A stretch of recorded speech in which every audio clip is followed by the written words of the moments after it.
Seni belajar di media digital adalah seni belajar yang menyenangkan. Saat inilah kita akan belajar mata pelajaran teknologi informasi dan komunikasi untuk kelas 7 semester yang pertama. Bab 1, kita akan membahas apa itu teknologi informasi dan komunikasi. Manusia memiliki sifat ketergantungan antara satu sama lain. Hal ini dikarenakan manusia adalah makhluk sosial. Sebagai makhluk sosial, manusia perlu berinteraksi dengan lingkungannya. Salah satunya dengan cara berkomunikasi dengan sesamanya. Karena komunikasi merupakan salah satu kebutuhan utama manusia untuk saling berinteraksi dengan sesamanya.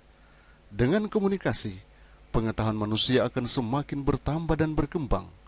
Karena salah satu fungsi dari komunikasi yaitu untuk saling bertukar informasi antar sesama.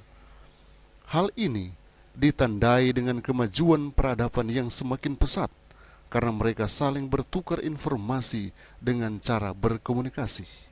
Jadi, dengan kata lain, komunikasi sangat bermanfaat bagi manusia. Untuk bagian yang pertama di bab pertama ini, kita akan belajar tentang pengenalan teknologi informasi dan komunikasi. Adik-adik, pada mulanya jika seseorang ingin menyampaikan atau memberitahukan suatu informasi atau berita, dilakukan dengan cara lisan atau dengan diungkapkan lewat kata-kata. Tetapi dengan adanya kemajuan teknologi komunikasi dan informasi yang sangat cepat, memudahkan kita untuk memberitahukan informasi tidak hanya dengan cara lisan langsung ke orangnya, tetapi juga dengan melalui media seperti telegraf, telepon, faksimiles, email, chatting, telekonferensi, webcam, dan lain-lain sebagainya. Dalam teknologi informasi dan komunikasi, terdapat dua aspek yang termasuk ke dalamnya, yaitu pertama, teknologi informasi dan teknologi komunikasi. Kedua aspek ini hanya berbeda fungsi. Keduanya mempunyai pengertian yang berbeda, tetapi mempunyai kesamaan, yaitu bertujuan membantu seseorang untuk menyampaikan informasi dan mendapatkan informasi dengan mudah dan tepat. Komunikasi merupakan satu proses yang dilakukan orang untuk menyampaikan informasi atau gagasan dengan tujuan untuk mengubah atau membentuk perilaku seseorang yang semula tidak mengetahui apapun menjadi mengetahui sesuatu. Sedangkan informasi adalah suatu berita atau pengumuman yang diproses sedemikian rupa sehingga menjadi sesuatu yang dapat disebarkan atau diberitahukan ke orang lain dengan tujuan untuk memberikan suatu berita atau pengumuman menjadi sesuatu yang bermanfaat bagi orang lain, baik individu maupun kelompok. Adik-adik, seiring dengan perkembangan zaman saat ini, membuat perkembangan teknologi informasi dan komunikasi berkembang begitu pesat. Hal ini dikarenakan oleh kemajuan ilmu yang dipelajari dalam penelitian, sehingga dapat dengan produktif melahirkan suatu inovasi terbaru berupa sebuah alat atau cara untuk mempermudah kita dalam melakukan kegiatan informasi dan komunikasi. Dengan adanya inovasi dalam bidang teknologi informasi dan komunikasi, mendorong terjadinya perubahan-perubahan penting di berbagai sudut dunia. Contohnya, dengan adanya internet, kita dapat berkeliling dunia tanpa harus pergi ke negara yang ingin kita tuju. Cukup dengan browsing dan kita dapat mengetahui tentang negara tersebut, sehingga kita dapat menghemat waktu dan biaya. Kemudian, bagian yang kedua di bab yang pertama ini ialah peralatan teknologi informasi dan komunikasi. Ada banyak sekali peralatan teknologi informasi dan komunikasi di sekeliling kita yang sering kita gunakan dalam kehidupan sehari-hari. Peralatan teknologi informasi yang sering kita pakai di rumah, contohnya televisi dan radio. Sedangkan peralatan teknologi komunikasi contohnya telepon, handphone, atau ada media komunikasi lainnya. Nah, peralatan teknologi informasi, di sini kita akan mengetahui peralatan apa saja yang termasuk ke dalam peralatan teknologi informasi. Berikut ini adalah beberapa peralatan teknologi informasi yang banyak digunakan dalam kehidupan sehari-hari. Bagian A, yaitu komputer. Kata atau istilah komputer dalam bahasa Inggris, computer, berasal dari bahasa Latin computere, yang berarti menghitung. Pada zaman dulu, komputer digunakan sebagai mesin penghitung yang cepat dan dapat menginput data yang kemudian akan diproses sehingga dapat mengeluarkan output berupa informasi. Karena komputer dapat menghasilkan suatu informasi dari sebuah pengolahan data, maka seiring dengan berkembangnya zaman, komputer dijadikan alat yang dapat melakukan manipulasi data, yang dapat menghasilkan sebuah informasi yang dapat dipakai oleh manusia. Oleh karena itu, komputer dapat diartikan sebagai alat untuk memanipulasi data dan mengelola data berdasarkan perintah yang diberikan. Pertama kali komputer dibuat, memiliki ukuran yang sangat besar yang sekarang kita sebut dengan komputer mainframe. Selain itu, komputer jenis ini juga memerlukan daya listrik yang sangat besar dalam pengoperasiannya. Saat ini, komputer dirancang untuk membantu memudahkan dalam mengerjakan tugas dan pekerjaan manusia. Oleh karena itu, komputer sekarang tidak berukuran besar, melainkan sebesar tas dan hanya memerlukan baterai untuk menyalakannya. Dengan ini, kita sebagai pengguna semakin dimanjakan oleh alat teknologi yang semakin bagus.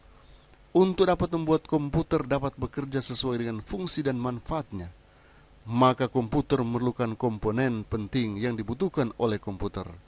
Komponen tersebut adalah hardware atau yang sering disebut perangkat keras. Kemudian yang kedua ada software, perangkat lunak, dan brainware, yaitu perangkat manusianya atau pengguna komputer itu. Ketiga komponen tersebut harus saling berhubungan sehingga dapat membentuk satu kesatuan yang membuat komputer dapat bekerja dengan maksimal. Kemudian, bagian B, yaitu radio. Radio juga adalah alat penerima informasi berupa suara atau sinyal dengan menggunakan media gelombang elektromagnetik. Pada awalnya, radio digunakan sebagai alat komunikasi nirkabel dari kapal ke kapal dan kapal ke pantai. Radio kemudian digunakan lebih luas untuk komunikasi kapal, pesawat udara, polisi, militer, bahkan astronaut di luar angkasa. Ada 3 komponen yang terdapat dalam sebuah sistem pemancar radio, yaitu sumber suara, pemancar, dan antena. Sumber suara menghasilkan suara yang akan dikirimkan bersama dengan sinyal radio. Pemancar terdiri dari osilator dan modulator. Osilator berfungsi untuk menghasilkan gelombang sinus yang menjadi sinyal pembawa, sedangkan modulator berfungsi untuk menstabilkan frekuensi dan amplitudo osilator. Antena berfungsi untuk memancarkan gelombang radio. Antena menghasilkan pancaran gelombang elektromagnetik ke segala arah. Kemudian C, televisi. Televisi merupakan salah satu teknologi informasi yang paling banyak penggunaannya dan paling diminati oleh banyak orang. Hampir setiap rumah di seluruh dunia memiliki televisi. Kenapa televisi menjadi informasi yang paling digemari sampai saat ini? Televisi adalah alat penerima informasi berupa gambar dan suara yang dapat menerima transmisi gambar dan suara secara langsung atau real time. Televisi mampu menerima sinyal dari pemancar gelombang satelit maupun dari kabel. Hal inilah yang membuat orang senang menonton televisi, karena lewat berita televisi kita dapat mengetahui informasi terbaru di sekeliling kita, bahkan dari negara lain. Kata atau istilah televisi berasal dari kata tele yang berarti jauh dan vision yang berarti tampak. Jadi televisi berarti melihat dari jarak jauh. Penemuan televisi telah mengubah peradaban dunia. Hal ini karena televisi telah memberikan begitu banyak informasi kepada kita. Beragam stasiun televisi yang ada saat ini dengan aneka program siarannya yang disajikan telah menjadikan televisi sebagai sumber segala informasi, berita, dan juga hiburan. televisi diciptakan berawal dari ditemukannya cakram metal logam kecil yang berputar dan memiliki banyak lubang oleh Paul Nipkow pada tahun 1883. Seiring dengan perkembangan teknologi, televisi pun mengalami perkembangan yang sangat cepat. Jika dulu kita hanya bisa menikmati televisi hitam putih, maka sekarang kita bisa menikmati televisi berwarna. Layar televisi pun telah mengalami perubahan dari televisi layar cembung ke televisi layar datar. Kemudian yang bagian D, faksimile. Faksimile atau yang sering disebut mesin fax adalah alat untuk mengirim atau menerima informasi melalui telefoto dengan sistem reproduksi fotografi. Dengan alat ini, kita dapat mengirim salinan isi satu file atau data, baik tulisan maupun gambar ke mesin faksimile melalui saluran telepon. Istilah atau kata faksimile berasal dari kata faksimile yang artinya menyalin sama persis dengan aslinya. Mesin faksimile ini dibuat dengan tujuan untuk menyalin dokumen yang akan dikirim ke orang lain dengan cara masukkan dokumen ke dalam mesin, lalu dengan menekan nomor tujuan yang kita inginkan, maka dokumen tersebut dengan otomatis akan mencapai ke tempat tujuan dalam hitungan menit. Sekarang ini mesin faksimile dirancang dengan multifungsi. Selain untuk mengirim dokumen, mesin faksimile juga digunakan sebagai mesin fotokopi dan dilengkapi fitur telepon sebagai mesin penjawab telepon. Bahkan ada yang dihubungkan dengan komputer. Kemudian bagian E yaitu LCD atau Liquid Crystal Display atau sering juga disebut dengan proyektor. LCD proyektor adalah alat penyampaian informasi yang berguna untuk menyampaikan informasi berupa gambar pada layar dengan cara menghubungkan alat tersebut dengan komputer atau notebook. Kemudian bagian F, Internet atau Interconnected Network. Internet adalah jaringan komputer yang saling mentransfer data menggunakan internet protokol atau sering disebut dengan IP. Dengan menggunakan internet, informasi dapat disampaikan ke seluruh dunia melalui jaringan komputer. Internet merupakan salah satu produk teknologi komunikasi dan informasi yang paling maju saat ini. Internet berawal dari diciptakannya teknologi jaringan komputer sekitar tahun 1960. Pada awalnya, jaringan komputer dimanfaatkan oleh Angkatan Bersenjata Amerika untuk mengembangkan senjata nuklir. Setelah itu, di tahun 1970, internet banyak digunakan di universitas-universitas di Amerika dan berkembang pesat sampai saat ini. Pada tahun 1989, Timothy Berners-Lee, ahli komputer dari Inggris, menciptakan World Wide Web, semacam program yang memungkinkan suara, gambar, film, dan musik ditampilkan dalam internet. Karena penemuan inilah internet menjadi lebih menarik tampilannya dan sangat bervariasi. Internet banyak digunakan oleh perusahaan, lembaga pendidikan, lembaga pemerintah, dan lembaga militer di seluruh dunia untuk memberikan informasi kepada masyarakat. Bahkan internet sudah merambah sampai ke rumah-rumah pribadi, bahkan sampai di smartphone. Kemudian peralatan teknologi komunikasi. Kalau tadi peralatan teknologi informasi, yang kedua peralatan teknologi komunikasi. Berikut ini adalah beberapa peralatan teknologi komunikasi yang banyak digunakan dalam kehidupan sehari-hari. Yang pertama, telepon. Telepon adalah alat telekomunikasi yang digunakan untuk mengirim dan menerima suara secara langsung dari jarak jauh menggunakan jaringan telepon. Telepon pertama kali diciptakan oleh Alexander Graham Bell pada tahun 1876. Alat ini merupakan sarana komunikasi yang praktis, maka tidaklah mengherankan apabila telepon berkembang pesat. Saat ini, telepon dapat juga digunakan untuk mengirimkan SMS atau Short Message Service. Kemudian, bagian B yaitu handphone atau telepon genggam.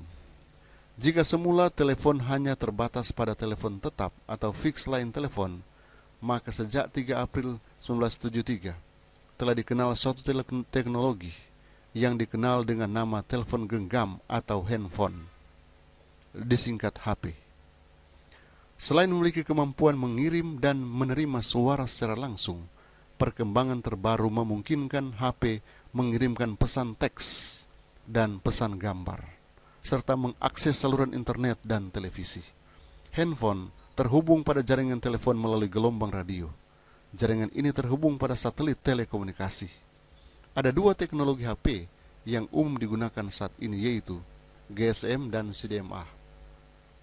GSM adalah pendekatan dari Global System for Mobile Communication. Sedangkan GSM ini bekerja dengan cara mengkompresi suara yang masuk ke dalam format digital sehingga mempunyai ukuran yang kecil. GSM menggunakan teknologi enskripsi atau pengkodean sebelum suara dikirimkan. Sedangkan CDMA adalah kependekan dari Code Division Multiple Access. CDMA bekerja dengan cara memecah data suara yang masuk menjadi paket-paket kecil dan masuk ke saluran frekuensi yang terpisah. Paket-paket data tersebut dikirimkan setelah ditambahkan kode unik dan hanya dapat diterima oleh penerima yang punya data yang sesuai. Fungsi HP kini tidak hanya sebagai alat komunikasi yang efektif, tapi juga sudah menjadi bagian dari gaya hidup, penampilan, tren, dan prestise. Teknologi dari alat komunikasi ini semakin lama semakin maju. Fitur-fitur yang ditawarkan pun semakin beragam. Kini, HP dilengkapi dengan kamera digital, pemutar video, dan berbagai game-game menarik. Kemudian, modem atau modulasi demodulasi. Modem adalah perangkat hardware yang dipasangkan pada komputer dan berfungsi untuk mengubah sinyal digital komputer menjadi sinyal analog atau sebaliknya, sehingga informasi dapat dialirkan. Biasanya melalui saluran telepon. Modem memungkinkan kita mengakses internet. Kemudian, alat yang bagian dia yaitu satelit. Satelit televisi menerima sinyal dari stasiun televisi, kemudian sinyal dipancarkan kembali ke bumi dalam jangkauan yang luas. Sinyal ini diterima dan diubah oleh televisi menjadi gambar dan suara. Sedangkan satelit telekomunikasi digunakan untuk menerima dan memancarkan sinyal telepon atau handphone. Kemudian bagian E, telegraf. Telegraf merupakan sistem komunikasi yang menggunakan peralatan listrik untuk mengirim dan menerima sinyal sesuai dengan kode dalam bentuk pulsa listrik. Sinyal-sinyal yang dikirimkan oleh telegraf berupa kode-kode sederhana yang disebut dengan kode Morse, sesuai dengan nama penemunya. Sedangkan pesan yang dikirim oleh telegraf disebut dengan telegram. Saat ini, telegraf sudah ditinggalkan karena semakin berkembangnya alat komunikasi yang lebih modern yang dapat mengirimkan informasi jauh lebih cepat. Namun kode Morse masih tetap dipakai di dunia pelayaran dan militer sebagai sandi penting untuk meminta bantuan dalam keadaan darurat. Dan untuk pertemuan kali ini, sampai di sini, kita akan lanjut untuk poin C pertemuan mendatang. Kiranya Tuhan memberkati kita semua.